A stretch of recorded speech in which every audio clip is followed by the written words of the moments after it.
Welcome back. Let's continue our discussion on choosing zoom lenses. Today we talk about knowing what elements in a photo triggers emotion in the viewer and how to use the right lens to make this happen. Knowing this allows me to take photos that move people to laughters and tears. Anyways, I'm Tin Man Lee, a wildlife photographer who is a judge of Nature Photographer of the Year. When I'm in the field, I'm not looking at what is in front of me. I detach myself from the object I'm seeing and look for the effect and ratio of light and shadow, patterns and forms, leading lines, subtle body movements of the subject, and various possible composition to arrange these elements quickly into my frame to create a photo that moves people. One of the elements to take a photo that evoke as close the emotion as what it makes me feel during the encounter. So what does it mean? Now, close your eyes. Think of one of the most treasured memories with your loved ones. For me, it was a time in my childhood. My grandma brought me up, but for some reason, I had not seen her for a year. I miss her every day, and I finally got to see her during the New Year holiday. It was an early misty morning in a rural village. I ran up the stairs while calling her. She opened the door and I jumped into her embrace and hugged her. The details of the house was a blur. The only thing that I remembered clearly was her eyes. My epiphany in photography is that instead of what some professional photographers taught me to have the whole subject of a photo sharp, to set f7.1 or f8 is all about the super sharpness on the eyes of the subject. And actually, the less sharp the surrounding, the better it conveys that emotion. When everything are sharp and in focus, it actually takes away that emotion because the viewer's eyes would be wandering to other areas of the photos with higher contrast. One of my all-time favorite books, Leonardo da Vinci by Walter Isaacson, which I highly recommend. Da Vinci called this the sfumato. From Wikipedia, sfumato is a painting technique for softening the transition between colors, mimicking an area beyond what the human eye is focusing on or the out-of-focus plane. Interestingly, a 402.8 lens, or to a less extent, the 600 f4 lens can create that sfumato effect in camera much better than a zoom lens with f5.6 or more. Yes, one can always do it in post-processing, but to me, that's cheating, and I see it as a challenge to get it right in camera. In addition to sfumato, a 2.8 or f4 telephoto lens also renders the background in a nice bokeh, making it less likely to distract the viewers when building up that emotion. One can still get nice background with f5.6 to f7.1 lens, but it takes so much more effort. Maybe by getting to a much lower angle or move yourself or the vehicle to find a background relatively further away from the subject. But in reality, the best opportunity is often fleeting, and I don't want to gamble it by getting a good moment with a crappy background, which I could have easily gotten with a 2.8 lens. It's so easy to create dreamy foreground and background using a lens with bigger maximum aperture such as f2.8 and f4, and because of that, it allows a lot more freedom to create abstraction in your photos. You can control where you want to lead the eyes of the viewers to instead of revealing everything in your photo. So photography is no longer documenting everything you see, but it becomes a self-expression. Of course, there are exceptions, such as this photo I took with f8 with a stormy sky as the background.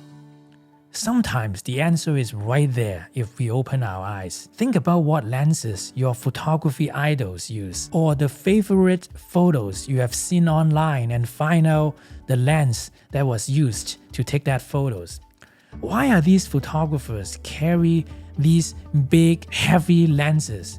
Is it just for show? Is it to make it more fun to hike miles carrying these? or more fun passing through airport security with these.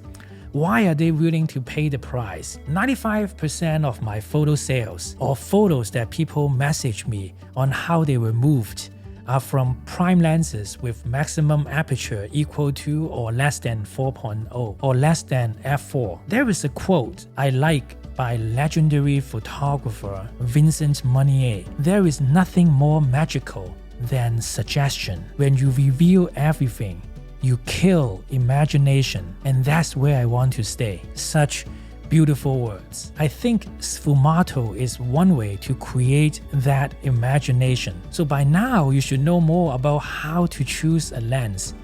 In my previous video, I talked about how to have good taste on using light so that you can create photos that has beauty in it. By understanding sfumato and the concept behind it, you will be able to create more impactful photos. Right now, the two lenses I use most are the 400 2.8 and 70 to 200 2.8. I know the values of these two lenses will stay pretty stable, and I can easily sell it at 90% of the original value. Indeed, my friend just told me he bought a used 400 2.8 at $1,000 above the list price because there is a global shortage. How nice to own a lens for years and sell it at a profit, while being able to capture low light condition that other lenses couldn't. Finally, it's not just about the maximum aperture. I had a 200 to 500 Nikon f5.6 zoom and also a 500 f5.6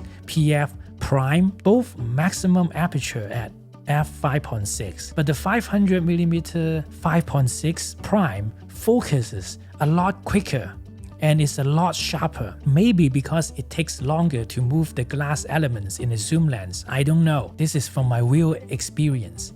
Also, for zoom lenses, it's usually quite soft at the long ends, meaning you are paying money wanting to have a sharp lens at 600mm, but turned out at 600mm it is soft, and you need to sacrifice it by stopping down to f7.1 to f8 to get decent sharpness. I have received a lot of emails in the last few years where photographers telling me they are jumping into bird and wildlife photography and they have just saved enough money and ask my opinions on their first serious lens. They would tell me their plan of also buying a 1.4x and a 2x teleconverter to put on their lens. This is genius, isn't it? Turning a 200 to 600mm to a 400 to 1200mm lens. We got all focal length covered. I see a lot of new photographers put teleconverters on their zoom lens to turn a 100 to 400 to a 140 to 560mm. But understand that now you are narrowing the maximum opening of the lens even more, turning a f5.6 to a f8 lens. The zoom lens is already struggling to focus in low light. Now it's even worse. So you end up getting a super noisy photo with a high chance of blurry pics due to out of focus. One time I was with my good friend Henrik in Yellowstone. We were resting on top of a small hill when a photographer hiked up and walked towards us. He was carrying the Nikon 500 f5.6 PF lens on a shoulder strap. He seemed excited and said, "Hey, you guys won't believe it. I got some epic shots of a bald eagle fly by." I said, "Oh, isn't this the new 500 5.6? He said, "Yeah, I also put a 1.4 teleconverter to make it a 800mm lens. It's perfect." Then we looked at the photos on his camera LCD. Every single photo of the bald eagles were blurry and too dark. Henrik and I smiled, but we didn't say anything until he left. So even a prime lens with f5.6 suffers, not to mention zoom lens with teleconverter. I also have used the 180 to 400 f4 with internal teleconverter before. Very expensive and heavy lens. Many people said it's the best safari lens because of the focal length. I have compared it with the 400 2.8 or 600 f4, and I found that the 200 to 400 to be sharp but renders the background in an ugly way. Also, the sharpness just didn't look right to me. It's still sharp, just that I hated how that sharpness looked. Before I sum up, just to let you know, if you want to work with me on your photography, I have a mentorship program. Check out the link below. And if you like this video, definitely check out my video on the 7 tips to take great photos using mirrorless. Remember to subscribe and click the notification bell so you will get notice when a new video is uploaded. Let me know what you think in the comments and I will try my best to reply. See you next time.